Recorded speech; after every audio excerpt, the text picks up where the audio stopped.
ನಮಸ್ಕಾರ ವೀಕ್ಷಕರೇ, ನಾನು ಅರ್ಚನಾ. ದಾರಿದೀಪ ನ್ಯೂಸ್ ಚಾನಲ್ಗೆ ನಿಮ್ಮೆಲ್ಲರಿಗೂ ಸ್ವಾಗತ. ಬಂಧುಗಳೇ, ಕಿತ್ತೂರಿನ ರಾಣಿ ಚೆನ್ನಮ್ಮ 23 ಅಕ್ಟೋಬರ್ 1778ರಿಂದ 21 ಫೆಬ್ರವರಿ 1829 ವಿಜಯ ಪತಾಕೆ ಹಾರಿಸಿದ ಆ 200 ವರ್ಷಗಳ ಹಿಂದಿನ ಕಥನ.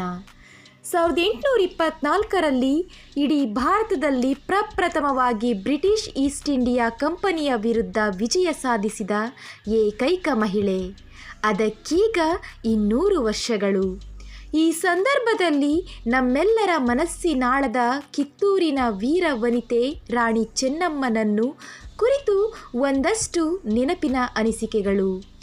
ಈಗಲೂ ಶಾಲೆ ಕಾಲೇಜುಗಳಲ್ಲಿ ಏಕಪಾತ್ರ ಅಭಿನಯ ಮಾಡಬೇಕಾದರೆ ವಿದ್ಯಾರ್ಥಿನಿಯರು ಸಾಮಾನ್ಯವಾಗಿ ಮೊದಲು ಆಯ್ಕೆ ಮಾಡಿಕೊಳ್ಳುವ ಪಾತ್ರದ ಹೆಸರೇ ಕಿತ್ತೂರು ರಾಣಿ ಚೆನ್ನಮ್ಮ. ಅಷ್ಟರ ಮಟ್ಟಿಗೆ ನಮ್ಮ ಸಾಂಸ್ಕೃತಿಕ ವ್ಯಕ್ತಿತ್ವದಲ್ಲಿ ಬಾಲ್ಯದಿಂದಲೂ ಕಿತ್ತೂರು ರಾಣಿ ಚೆನ್ನಮ್ಮ ಸಾಹಸದ ಸ್ವಾತಂತ್ರ್ಯದ ಪ್ರತೀಕವಾಗಿ ನಮ್ಮಲ್ಲಿ ನೆಲೆಯೂರಿದ್ದಾರೆ.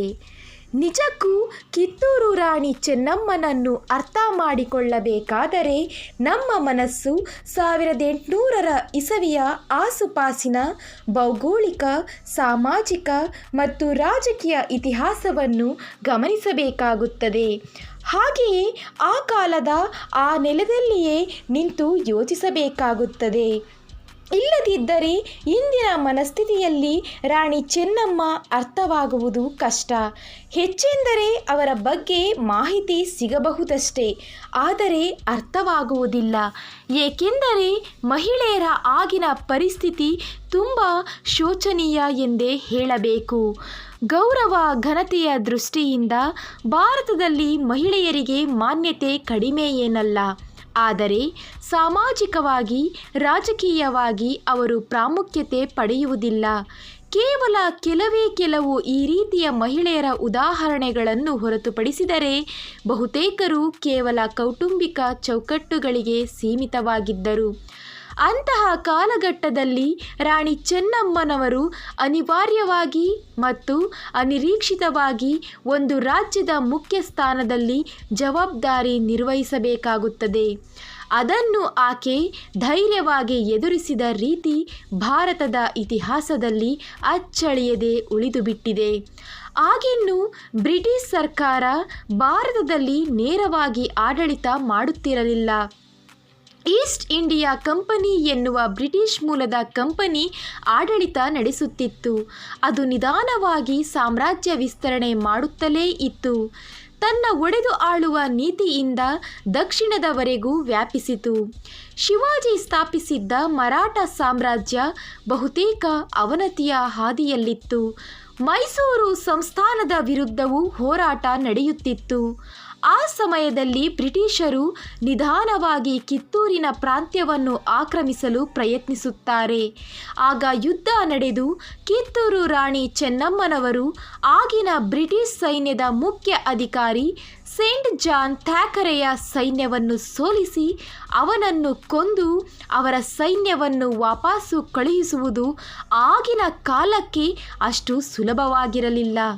ಟಿಪ್ಪು ಸುಲ್ತಾನ್ ಮುಂತಾದ ಕೆಲವರು ಸಹ ಅದೇ ಕಾಲಕ್ಕೆ ಬ್ರಿಟಿಷರ ವಿರುದ್ಧ ಅಷ್ಟೇ ತೀವ್ರವಾಗಿ ಹೋರಾಡುತ್ತಿದ್ದರು.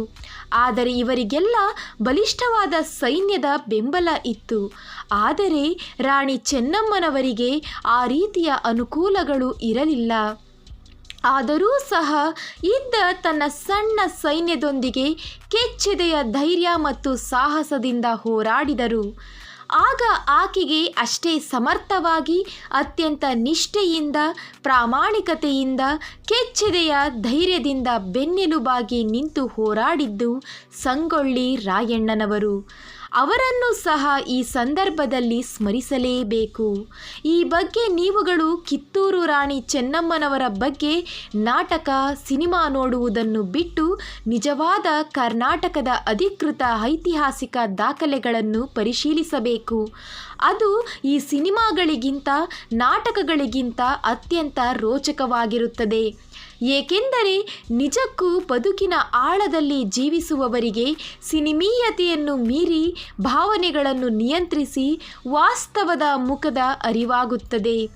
ಈಗ ಚಿತ್ರಗಳಲ್ಲಿ ನೋಡುವಂತೆ ಕತ್ತಿ ಹಿಡಿದು ಕಿರೀಟ ಧರಿಸಿ ಕಣ್ಣು ಅರಳಿಸಿ ಕುದುರೆಯನ್ನೇರಿ ಯುದ್ಧ ಮಾಡುವುದು ಒಂದು ರೋಮಾಂಚನ ಅನಿಸಿದರೂ ವಾಸ್ತವದಲ್ಲಿ ಅದು ಅತ್ಯಂತ ಸಾಹಸಭರಿತ, ಧೈರ್ಯವಂತ, ಸಾವಿಗೆ ಅಂಜದ ದೇಶ ಪ್ರೇಮದ ಮಹೋನ್ನತ ಹೆಜ್ಜೆಯಾಗಿರುತ್ತದೆ.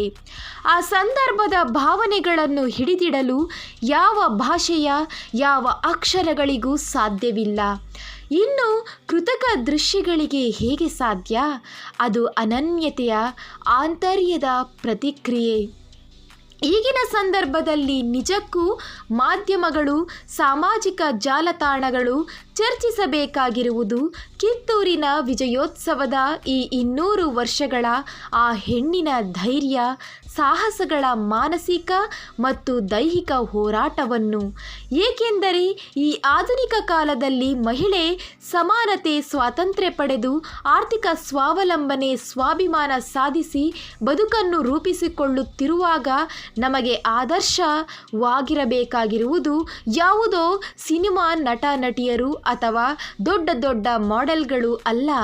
ನಿಜಕ್ಕೂ ಮಂಥನಕ್ಕೆ ಒಳಗಾಗಬೇಕಾಗಿರುವುದು ಸಾಂಪ್ರದಾಯಿಕ ಕೌಟುಂಬಿಕ ಹಿನ್ನೆಲೆಯ ಸಾಮಾನ್ಯ ಮಹಿಳೆ ಸಹ ಹೇಗೆ ಧೈರ್ಯದಿಂದ ಬದುಕನ್ನು ಅನಿವಾರ್ಯ ಮತ್ತು ಅನಿರೀಕ್ಷಿತ ಆಘಾತಗಳಿಂದ ಚೇತರಿಸಿಕೊಂಡು ಮುಂದುವರಿಯಬೇಕೆಂಬುದು.